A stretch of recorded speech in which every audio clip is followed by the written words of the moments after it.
coming in for lunch. But when it comes to the city bylaws, these food trucks say that all they're being served is bureaucracy. Scott Fraser, the owner of Hogtown Smoke, says he pays $200,000 for one of his trucks and thousands in licensing fees to the city, and yet he's not allowed to sell his food on city property. Dream's a lot more work than the dream. I mean, it's a lot of work if everybody was on the same page in this city. Unfortunately, they're not. So it makes it a lot more work for us to be able to earn a living. Who are you talking about? In general, the city, in the bylaws that really tie our hands behind our backs. Can you give me some examples? We can't go anywhere on public property.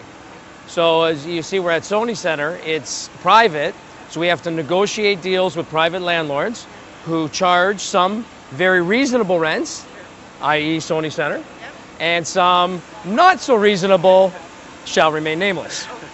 And then when we do negotiate a space like this, we get pushback from the BIAs saying we're going to hurt restaurants. And the city says that they're looking at a pilot project that could launch as early as this August to try and fit food trucks on the street.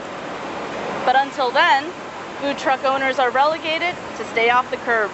We're working with the industry representatives, we're working with the BIAs through Tabia, we're working with the Hotel and Restaurant Association, we're working with everyone to understand, to establish a pilot, to establish over the course of the summer, to get real life practical examples of how we can coexist, how food trucks can coexist with restaurants, how food trucks can coexist with vending operators that are already in place. We don't want to impact those businesses that have invested years worth of money and building their relationships with the community. So it's important that we balance all the needs of these restaurants. We will take that analysis and work through what's best for everyone.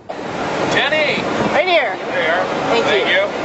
So another problem that the food trucks are saying is that they're getting some pressure from the local BIAs. When I spoke with the Toronto Association of BIAs earlier on today, they said that BIAs are kind of divided on this food truck issue.